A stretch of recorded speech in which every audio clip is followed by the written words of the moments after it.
Сябры, прывітанне, з вами я, ксёндз Вячаслаў Барокі. На гэтым YouTube-канале мы разважаем пра хрысціянства ў сучасным свеце і шукаем адказы на тыя пытанні, якія свет ставіць перад намі у выглядзе самых розных выклікаў. Хачу адразу заўважыць, што хрысціянства як вучэнне мае адказы на ўсе пытанні чалавека, што тычыцца яго зямнога жыцця. А зрэшты, каб вучэнне хрысціянскае не прапаноўвала правільных адказаў на людскія зямныя праблемы, то навошта было б патрэбна такое вучэнне.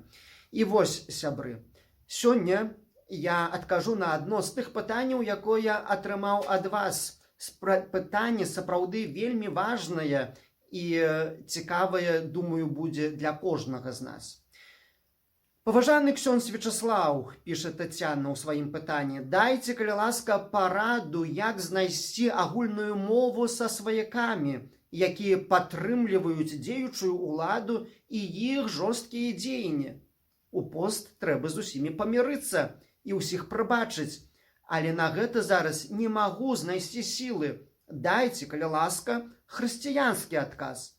Упэўнены, тэма адносін са сваякамі з іншымі палітычнымі поглядамі балючая для многіх. Так сфармуліравала сваё пытанне Тацяна. І сапраўды закранутая праблема ў пытанні вельмі важная для кожнага з нас. Бо тое, што сёння ў нашым беларускім грамадстве існуе крызіс палітычна-грамадскі, і гэты крызіс ужо тычыцца амаль кожнага чалавека, а часам таксама і сем'яў, бо падзел уваходзіць нават у сем'і паміж сябрамі. Гэты крызіс не схаваеш. Сацыяльныя праблемы паміж рознымі групамі ў грамадстве ёсць, паміж сацыяльнымі групамі. Вось гэты канфлікт у грамадстве немагчыма схаваць. Бо пра адзінства, наогул, якое шмат сёння гаворыцца, нам пазастаецца толькі марыць. Зрэшты, сябры, пра якое адзінства можна гаварыць, калі нашае жыццё выглядае прыкладна так. Вось, у правінцыі, там, дзе акурат працую я, у сельскіх мясцовасцях, напрыклад, за снежань яшчэ не разлічыліся ў калгасах за заробкі незаплочаныя. А з іншага боку, я не чуў аб тым, каб, напрыклад, сілавікам былі затрыманыя заробкі.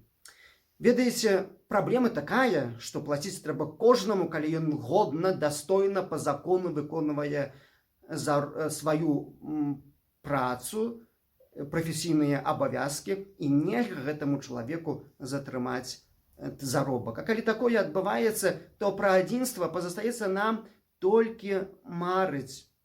І гэта ўсё даказвае пра наяўнасць канфлікту ў грамадстве і таго, што крызіс. Каб адказаць на пытанне, якое прагучала ў пачатку, нам трэба наогул разабрацца з гэтай сітуацыяй, у якой мы сёння жывем. І вось тады, разабраўшыся, прааналізаваўшы яе, можна таксама будзе адказаць, як жыць, як весці дыялог, як знаходзіць супольную мову з нашымі апанентамі. І гэта вельмі добра, што такія пытанні мы задаем.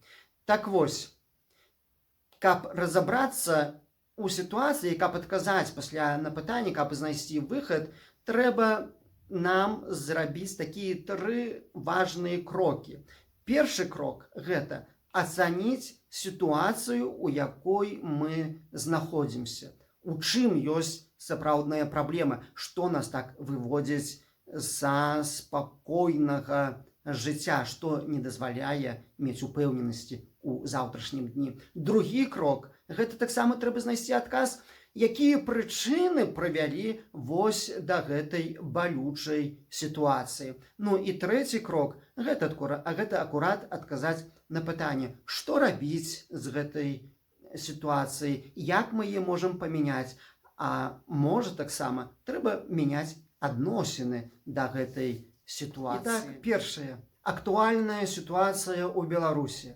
Яна, сябры, характарызуецца ў сённяшні дзень масавымі рэпрэсіямі, гэтым феноменам масавых рэпрэсіяў з боку ўлады да сваіх апанентаў. Напэўна, гэта ёсць пэўны план, рэалізаваны ўладай як помста за нявернасць у любві. Чулі мы аб тым, што любімую не аддаюць. І вось, калі народ, гэта любімая, не хоча мець узаемнасць да ўлады, то яна вымушана цярпець. Вельмі падобная сітуацыя на тыя бытавыя, якія сустракаюцца, на жаль, у нашых беларускіх сем'ях. І праблема сапраўды велізарная, бо пры ўсім гэтым чорнае называецца белым, а белае называецца чорным. Адбываецца штосьці неверагоднага, але ў негатыўным сэнсе руйнуецца сістэма маральных каштоўнасцяў, абясцэньваюцца таксама, высмейваюцца галоўныя каштоўнасці евангелічныя, сацыяльныя. Гэта, між іншым, праўда, справядлівасць, свабода. І вось у такой сітуацыі знаходзімся мы, і свядомасць чалавека сумленнага, яна пры ўсім гэтым разрываецца, бо чалавек задае сабе пытанне, калі ён у гэтай сітуацыі вымушаны пачувацца невыгодна, пазастаючыся сумленным, то можа з ім штосьці не так. Не, сябры. З такім чалавекам, які жыве сумленна, усё так. Гэта сітуацыя, у якой мы апынуліся, яна ёсць ненармальная. І вось другі крок. Якая ёсць прычына таму, што мы знаходзімся сёння у такой крызіснай сітуацыі? І адказ вельмі просты. Эскалацыя насілля, якое праявілася ў жніўні месяцы, гэта, ведаеце, нічога выпадковага. Чаму? Таму што гэта ёсць лагічнае наступства таго развіцця краіны, па якому мы развіваліся. Лукашенко неаднаразова, віншуючы беларусаў з нагоды 7 лістапада, заўважце, вось акурат з нагоды гэтай даты, ён дэкларыраваў тое, што краіна будзе развівацца на ідэалах вялікай кастрычніцкай рэвалюцыі. На гэтых каштоўнасцях і на заваёўваннях Великого Октября мы будем будаваць сваю будучыню. І што можна збудаваць на гэтых вось постсавецкіх руінах, на гэтых ідэалах, якія ніяк не ёсць ідэаламі для чалавека веруючага, хрысціяніна. Лагічна, што збудаваць на посткамуністычнай ідэалогіі можна толькі тое, вынікам чаго будзе насілля. І вось гэта насілля адбылося ў жніўні, гэта насілля адбываецца таксама і сёння. І гэта ёсць галоўная прычына. Таксама Лукашенко заяўляў, віншуючы 7 кастрычніка, што ніякай дэкамунізацыі не будзе. І гэта ёсць ужо сур'ёзная праблема. І ў гэтым ёсць таксама канфлікт паміж свядомасцю чалавека веруючага, хрысціяніна, з усім тым, што адбываецца. Хрысціянін ніяк не можа успрыняць камуністычную ідэалогію. Заўважце, я ў свой час у мінулым годзе, калі ў снежні месяцы быў арыштаваны і сядзеў свае 10 сутак, то быў пакараны акурат за тое, што ў сацыяльных сетках, у Фейсбуку і Інстаграме я размесціў пост, дзе чётка прапісаў, што я супраць таталітарных рэжымаў камуністычнага, фашыстоўскага. Чаму? Таму што касцёл навучае так. Касцёл камуністычную ідэалогію ацэньвае негатыўна, і гэтыя вось каштоўнасці, на якіх мы будавалі сваю будучыню, сваё грамадства. І ёсць таксама энцыкліка, афіцыйны дакумент, які адназначна праз папы рымскага ў 20 стагоддзі перакрэслівае вучэнне камуністычнай ідэалогіі. А мы на гэтым вось будуем. Гэта сапраўды ёсць вялікая праблема. І трэцяе, што я магу зрабіць вось у гэтай сітуацыі?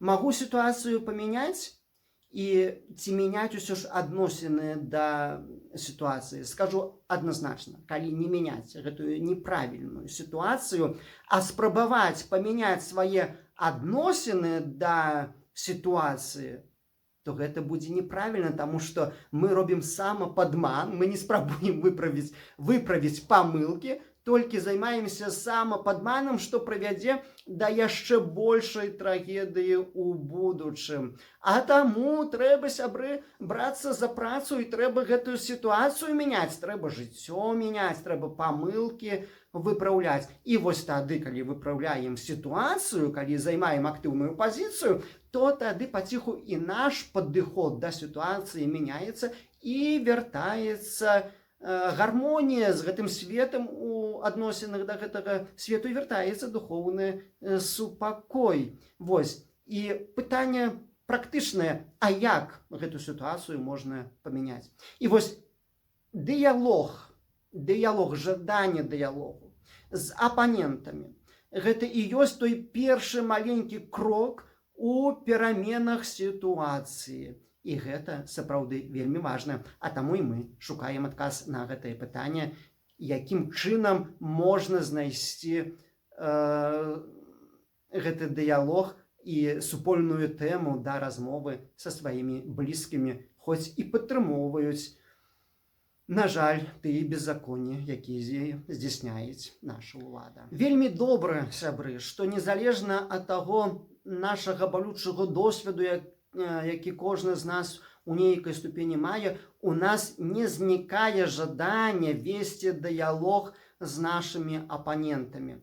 І гэта добра, безумоўна, што мы спрабуем знайсці супольную мову, хоць і з апанентамі, да, нашымі блізкімі, быць можа, роднымі, сябрамі, якія займаюць не найлепшую пазіцыю. І гэта важна, што мы робім крок наперад і, прынамсі, задаём гэта пытанне, як знайсці супольную мову. Але ніякім чынам нельга сябе рабіць вінаватым тады, калі твой апанент не жадае з табой весці дыялог. Гэта не твоя віна, што вы не можаце знайсці супольнай мовы, што вы не можаце дагаварыцца з тым, хто мэтанакіравана абраў зло і стаіць на баку зла.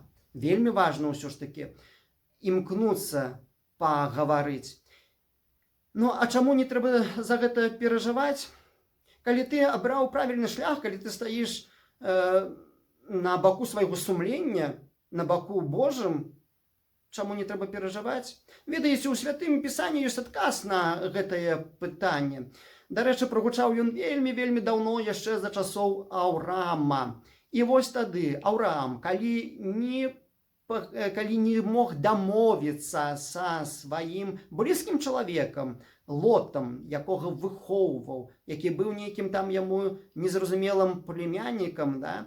І вось тады, калі яны штосьці не падзялілі, то тады Аўраам сказаў: ты пойдзеш налева, я пайду направа, ты направа, я налева. І тут канец усялякай спрэчкі. Нема сэнсу сапраўды спрачацца ў той час, калі іншы не хоча цябе чуць. І вось зацытую гэтыя словы з кнігі Быцця у раздзеле 13, верш 7 і 9. Слова Божае піша: «І была спрэчка паміж пастухамі быдла Аўрамавага і пастухамі быдла Лотавага. І сказаў Аўрам Лоту: хай не будзе разладу паміж мною і табою, і паміж пастухамі маімі і пастухамі тваімі, бо мы родзічы. Аддзялішся ж ад мяне. Калі ты налева, дык я направа, а калі ты направа, дык я налева». Вось, як я кажу, і спрэчцы канец. А таму сапраўды не трэба перажываць, калі не па нашай віне з нашымі апанентамі не атрымоўваецца дыялогу. Зрэшты, і Христос пра гэта казаў таксама апосталам, якіх пасылаў у свет прапаведаваць Слова Божае. Між іншым, у Евангеліі паводле святога Марка у раздзеле 6, верш 11, падкрэсліваючы, што калі вас не прымуць то абтрасіце і пыл з вашых ног. Няма праблем, калі чалавек не жадае мяняцца і не хоча дагаварвацца. Гэта не мая віна, што чалавек выбірае зло.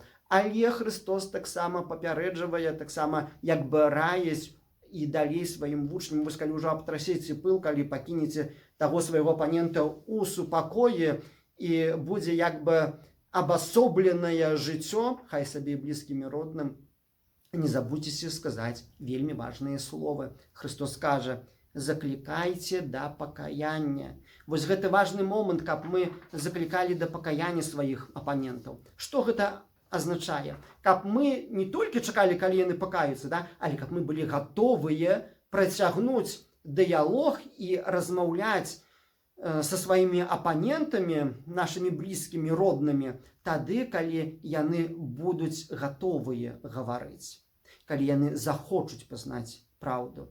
Бо, безумоўна, дамовіцца з роднымі – гэта важная справа. І трэба стаяць на гэтай пазіцыі, рэалізоўваць жаданне шукаць супольнай мовы. Але пры ўсім гэтым, безумоўна, не можа быць ніякага кампрамісу з праўдай. Гэта не ёсць так, што калі трэба важны дыялог і дамовіцца, то хай сабе не да канца будзе той справядлівасці і праўды, але ж важна дагаварыцца. Не, сябры, гэта памылковая стратэгія. Такога дыялогу быць не можа. Пры размове з палітычнымі апанентамі трэба прыкласці максімум старання ў дзеле таго, каб пачуць іх. Гэта важна. Пачуць іхную аргументацыю, увайсці ў іхны спосаб мышлення, пачуць і зразумець. Але не менш важна таксама пры ўсім гэтым данесці і сваю пазіцыю, патлумачыць, знайсці правільных словаў дзеля таго, каб быць пачутым.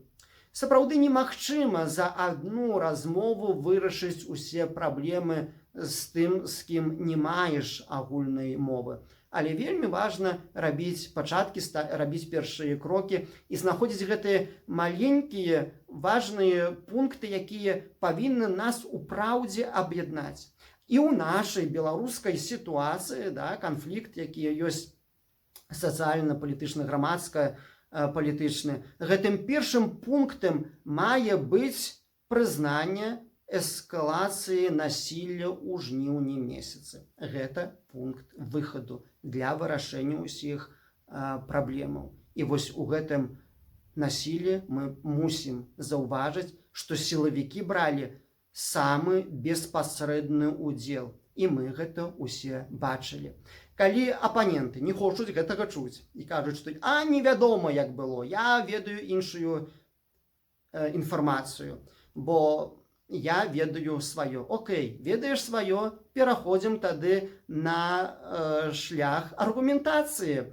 І толькі праз аргументацыю можна дайсці да праўды. Што гэта азначае? У дадзенай сітуацыі, калі ласка, паказвайце сваім апанентам, якія стаяць на баку того злога, што выбрала сёння наша ўлада, паказвайце гэты доказы са сродку масавай інфармацыі, як насілле праяўлялася. Сёння ў інтэрнэце можна знайсці сапраўды правераныя гэтыя доказы, як сілавікі збівалі мірных грамадзянаў, як над імі здзекаваліся, наколькі гэтыя людзі былі збітыя. Гэта ўсё ёсць. І ў сваю чаргу, калі хтосьці скажа так, і сілавікі пацярпелі, окей, калі яны пацярпелі, няхай таксама вашы апаненты пакажуць вам, як былі збітыя сілавікі. І вось тады можна параўнаць. Але, дзякуй Богу, не было у нас у Беларусі такога, каб кагосьці з сілавікоў,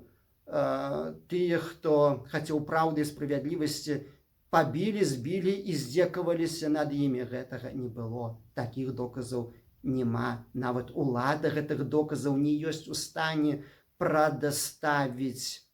І вось на такім шляху абмену доказаў, аргументацыі можна дайсці да праўды. Толькі вельмі часта тыя нашы апаненты, якія вось апраўдваюць гвалт, насілля, беззаконне, яны нават не хочуць бачыць іншых крыніцаў інфармацыі. Ну што ж, Калі не хочуць бачыць, то тады пазастаецца выканаць параду Хрыста, абтрасці і пыл, і з такім чалавекам не баяцца разарваць адносіны, хай сабе будзе і блізкі, родны, няма чаго гаварыць з тым чалавекам, які не хоча цябе слухаць. Проста цярпяліва чакаць, калі ж ён захоча. Не марнуйце свае нервы. Вось. Бо толькі праўда і аб'ектыўнасць могуць легчы ў аснову паспяховага дыялогу і ніяк інакш. Не трэба баяцца згубіць сувязь часова са сваімі блізкімі, роднымі.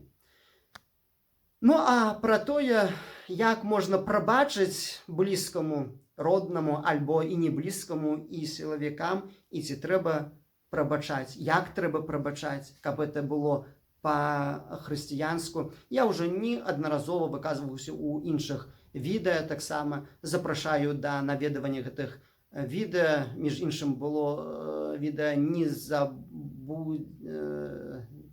«Накажы іх, Божа, накажы», вось там, дзе разважаў над тым, не забудзем, не прабачым, ці гэта грэх, ці не. Ёсць таксама безпасрэдна і гэтым словам прысвечанае відэа. Наведвайце гэты канал. Сябры, вялікі дзякую за ўвагу.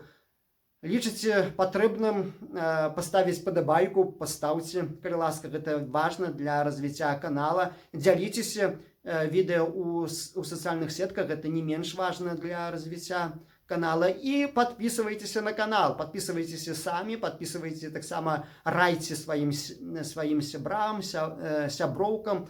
Дай Божа, каб усе мы задумываліся над тымі праблемамі ў краіне, як задумваемся мы тут на гэтым канале. З намі праўда і Бог. Жыве Беларусь! З Богам!